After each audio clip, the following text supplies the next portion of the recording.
और आम आदमी पार्टी की सरकार पंजाब में आई है तब से उनके जो मंत्री हैं काफ़ी एक्शन में नज़र आ रहे हैं। ट्रांसपोर्ट मंत्री अचानक बठिंडा के बस स्टैंड के ऊपर पहुंचे और वहां जाकर उन्होंने चेतावनी दी, टैक्स नहीं पे करते तो आपकी जो बसें हैं वो सड़क के ऊपर चलने नहीं दी जाएंगी। अब सेवा केंद्र के कर्मचारी हड़ताल पर चले गए हैं। उन्होंने एक दिन की हड़ताल की है। आज भगवंत मान की ओर से जनता दरबार लगाया गया था कि काफ़ी लोग जमा हो गए थे और पुलिस के साथ भी लोग उलझते हुए नजर आए।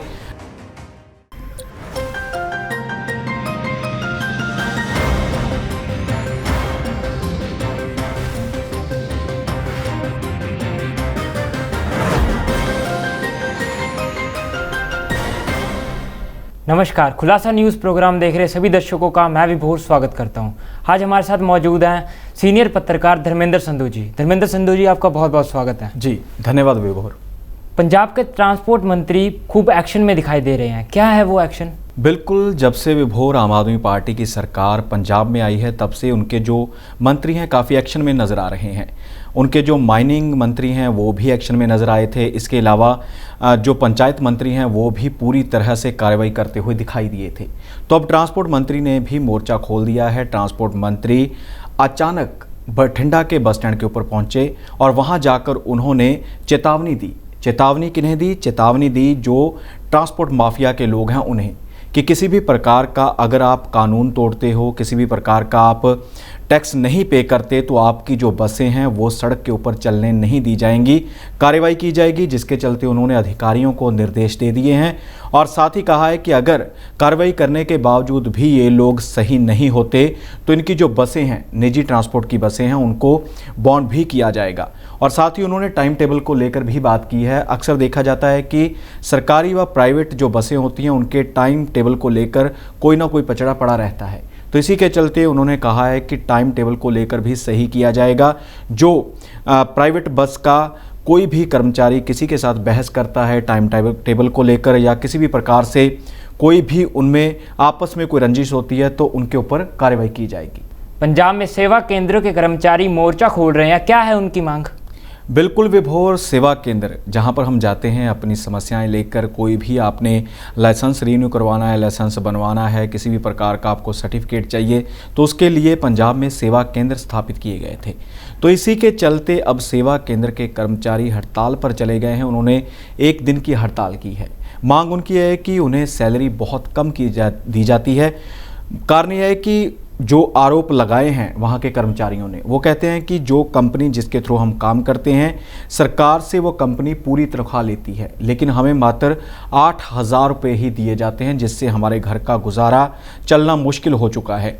तो इसी के चलते पंजाब के 5 ज़िलों में आज सेवा केंद्र बंद रहे, लोगों को परेशानियों का सामना करना पड़ा और पूरी तरह से कामकाज ठप रहा। और उन्होंने कहा है कि अगर हमारी मांग सरकार ने या हमारी जो कंपनी है उन्होंने नहीं मांगी तो हम लगातार संघर्ष के राह पर भी जा सकते हैं। और साथ ही अब तो हमने 5 ज़िलों की हड़ताल की है, इसके बाद पूरे पंजाब में काम बंद कर दिया जाएगा, हड़ताल कर दी जाएगी, जिसका सीधा असर लोगों के ऊपर पड़ेगा, क्योंकि लोग अपने कामकाज के लिए ही सेवा केंद्र में जाते हैं।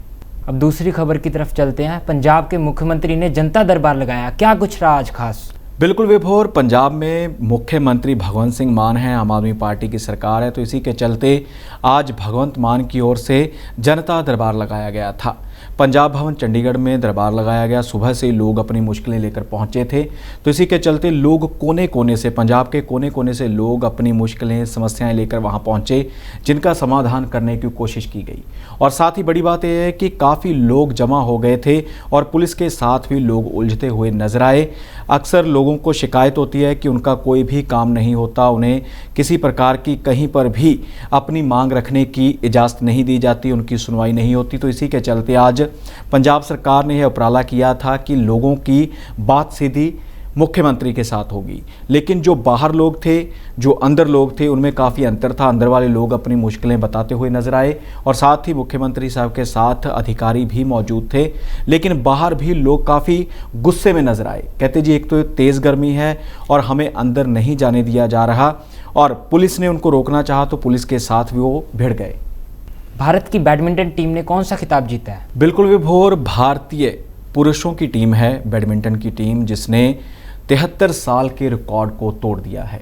73 साल बाद थॉमस कप के ऊपर कब्जा किया है भारतीय पुरुषों की बैडमिंटन टीम ने, जिसके बाद देश के प्रधानमंत्री नरेंद्र मोदी की ओर से उन्हें बधाई दी गई है। और साथ ही फिल्म जगत से जुड़े हुए लोग हैं, अमिताभ बच्चन हैं, अनिल कपूर हैं, उन्होंने भी ट्वीट करते हुए भारतीय टीम को बधाई दी है। और जो मुकाबला था काफ़ी रोमांचक था। फाइनल में पहुंचने से पहले डेनमार्क के साथ भारत का मुकाबला हुआ था, तो डेनमार्क को हराया था और फाइनल में पहुंची थी भारतीय टीम। तो इसी के चलते 3-2 से उन्होंने इंडोनेशिया को हराया है। और इसमें खास बात यह है कि इंडोनेशिया थॉमस कप का 14 बार का विजेता था और बड़ी जो जीत हासिल की इंडोनेशिया के ऊपर भारतीय टीम ने, जिसकी अब हर ओर चर्चा हो रही है। और साथ ही जो बैडमिंटन की एसोसिएशन है उसकी ओर से भी पूरी टीम को 1 करोड़ रुपए का पुरस्कार देने की बात कही गई है। और साथ ही जो सहायक दल होता है, जो स्टाफ साथ में जाता है, उसको 20 लाख रुपए देने की घोषणा की गई है। और साथ ही खेल मंत्रालय की ओर से भी पूरी टीम को 1 करोड़ रुपए का पुरस्कार देने का ऐलान कर दिया गया है। बड़ी बात है भारत के लिए, 73 साल के बाद भारत को थॉमस कप मिला है। अब अगली खबर की तरफ चलते हैं। भारती सिंह विवादों में घिरी हुई है, क्या है वो विवाद? बिल्कुल विभोर, भारती सिंह ने टिप्पणी की थी सिखों को लेकर, उनकी दाढ़ी को लेकर की थी। इसी के चलते वो विवादों में घिर चुकी है। जितने भी सिख संगठन हैं उन्होंने उसके खिलाफ मोर्चा खोल दिया है और साथ ही कार्रवाई की मांग भी की है। हालांकि भारती सिंह सोशल मीडिया के ऊपर आकर माफ़ी भी मांग चुकी है, लेकिन उसकी मुश्किलें कम होती नज़र नहीं आ रही हैं। बात की जाए फिरोज़पुर की, तो फिरोज़पुर में भी सिख संगठनों की ओर से वहां के जो एसएसपी हैं उनको मांग पत्र दिया गया है कि भारती सिंह के खिलाफ कार्रवाई की जाए, उसे गिरफ्तार किया जाए। अब देखना होगा कि आने वाले समय में भारती सिंह की मुश्किलें कम होती हैं या फिर बढ़ती हैं। धर्मेंद्र जी, आप हमारे साथ जुड़े, आपका बहुत बहुत धन्यवाद। जी, थैंक यू विभोर। ऐसी जानकारी फिर लेके आएंगे, तब तक के लिए नमस्कार।